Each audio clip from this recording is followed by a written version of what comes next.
House of the Dragon Season 2 is finally here. And it's good. In fact, it's great. Finally, something positive that we can talk about. Especially considering the fact, let's be real, most likely the last show I and a lot of you have watched is The Acolyte. And House of the Dragon completely kills The Acolyte. In quality, in writing, in absolutely everything. And that's a good thing. And also, the second best part, I say this with all of the love for the show that I have. Episode 1 of Season 2, most likely when the season completes, is going to be the weakest episode of all. Because Season 1 is meant to do a couple of things. Mainly, let's face it, it's been a long time since the last season ended, and a lot of people have forgotten what happened, what are the characters, their motivations, and things like that. So Season 1 sets out to do, well, exactly that. Remind you who are the players, what are their motivations, what's going on, and, maybe elaborate further on a couple of other characters that now need to be a little bit elaborated on. And then it just says, okay, now you remember who everyone is, what the series is about, and now let's just kick it into overdrive, okay? And the action is gonna start. So, episode 2 is gonna be so wildly better than episode 1. But again, episode 1 is still absolutely magnificent. I watched this, and the first scene you get is the North. The good old North. Remember when Game of Thrones was actually good? Yeah, this gives you those vibes. It was absolutely 100% spectacular. Then they tell you what's happening on each side, what they want to do, and things of that nature. We get to catch up with a lot of characters, what happened to them, and, well, the situation is explained to us what's happening. War is coming, and obviously everyone is on edge. There's 1,000,000,001 problems currently happening. A lot of characters are falling apart slowly. Everyone is feeling the pressure, and it is absolutely great. You see the things happening, and it's just beautiful. It's absolutely 100% without question wonderful how they do this. I was watching this, and in the first 10 minutes, I actually had to compose myself because it's been such a long time since I have watched the show, and I was happy with what was put in front of me. I was content with the dialogue. Not contempt. Contempt is a bad word here, actually. I was happy with the dialogue.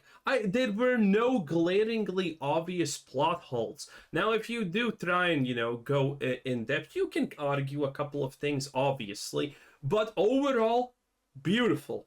Absolute perfection. You see all the characters, you remember everyone who is an absolute asshole, for example, this guy. But even he actually gets a little bit more character development, and you kind of say, oh, maybe he's not the worst person in the world because he's not actually that much of an a-hole as you first thought from other scenes that happen when he's, doing stuff. There is a little bit of closure, there is a little bit of destruction. Every major character that you should see, you actually get to see. She finally gets a little bit closure, and it's like, all right, I finally found my dead kid. Okay, well, I didn't find him, I found his dragon wing or whatever. And it's just absolutely great. Some characters get a little bit of development, like here. You probably didn't like him, but now he's like, wait a minute, he actually kind of is not being a complete dick to the small folk, especially considering how this scene actually starts. You think he's gonna be a complete a-hole. You think he's gonna just feed these people who have objections or want something to the dogs, especially from the small council meeting that you see previously. But nah, this guy's like, well, yeah, stuff happens. Maybe these people should, receive a little bit of help or something like that. There's inner conflict still happening. It's pretty good. She's currently not happy with her father because she feels like he's, taking kind of the advantage of her and blah blah blah, all of that good stuff. Typical Game of Thrones political things when someone is unhappy with what's happening. And this is the reason why they actually did this episode in the first place, to remind people what's actually happening. Because I completely forgot who this person even is. I needed to be reminded. I completely forgot what's even the point of her and whatnot. And they do such a great example of showing just what each character is about. Like this dude, he just loves her, and his solution to most problems is either, hey, look at that, there's a dragon, or hey, look at that, there's a Valyrian steel sword in my hand, and one of these is gonna fix my problem. He's not an idiot, but he obviously takes things with the more brutal approach because he's not that conniving, cunning, and all of those things, okay? He's kind of out in the open. Other characters are like that. And you get to be reminded of absolutely everything of this. The conflicts, the everything. It is just such a great breath of fresh air at this moment. Again, especially after the goddamn Acolyte. Oh boy. And then the big thing happens. Because throughout all of this episode, you know what's happening. They're talking about war. It's effectively a cold war. No one's doing the first move, but war is probably almost 100% inevitable at this point. And our boy, being the, well, not the smartest of cookies as always, goes and does something really, really smart. He says, you gotta go and kill a son. You go into the royal palace and kill someone, which is going to have, by the way, obviously ramifications later on. They're actually hunting this guy, but they don't find him. And then it goes Game of Thrones, boys. Oh, that's right. Our boys, first, they kick a dog, which is evil. Obviously more evil than decapitating a child, but, you know, who honestly cares about that part, right? They steal everything they can, and then... That's right, literal children. And I'm not talking about literal 10-year-old children. I'm talking about literally maybe they're like 5 or something. Probably less. I have no idea how to deduce the age of children. And in any case, they just do it.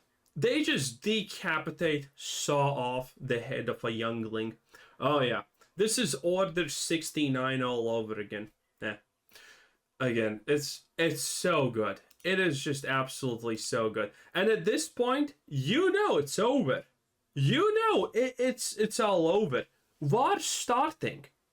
If this didn't happen, and this is why this episode in itself is so great, they remind you of all who the characters are, and then they just kick it over. Because there is a slight chance that maybe the war is going to be prevented because they talk things out or something like that happens. Maybe. War is not full-blown yet out. They are just, you know, getting their bannermen, they're getting all the levies that they can from every garrison and whatnot, and they're trying to muster their strength. Because war is most likely happening. But with this action, what happens right here, it is over. It is over. This thing is gonna go and be kicked into absolute overdrive. And you gotta love it. The sceneries are old castle-y, like you kind of like what you see. There's a lot of, you know, there's no... Look at these scenes. I mean, look at these scenes. Let's find some good one. Oh, here. Look at this. Look at this. This is an old-timey castle. What do you have? You have a door. You have a table. You have a place to sit. And then you have a bunch of candles. You can't see the candles. Here are the candles. And then you have other candles here. If this was the Acolyte, there would be a random exhaust vent here, a pipe going throughout the wall here for some reason, and at least 15 different buttons that make absolutely no sense and are in different shapes for toddlers. And they would be plastered all over the wall. It's just such a stark contrast in quality and believability. It is absolutely insane, in fact. You absolutely just have to love these things. It is crazy, it is lovely, it is everything that you would expect from it, in fact. Oh yeah. And, well, obviously, good things are good things. What can I say? Everything. You get new developments on what's happening. She's banging her royal guard, and well, that's obviously going to probably be an issue. This is one of the things that actually happens since she gets killed, and it was by I can't remember all the Targaryen names. You need to give me one more episode to remember them all. I think it was like one of the Aemons or one of the daemons of the Targaryens who says do this, and now that makes them kinslayers in kind, which is pretty bad for the Blacks because, well, at least they were not kinslayers previously. The Greens were, but now they are also kinslayers, which is hugely problematic. Well, at least I assume that's going to be problematic for the future. Because this is this type of stuff that, well, House of the Dragon builds upon. There's rarely a situation where something big happens, and there are no further implications on the outcome of these things. And this is what I think separates good stories from bad stories. A bad story has a thing that happens, and then there's an outcome, and that outcome has no consequences.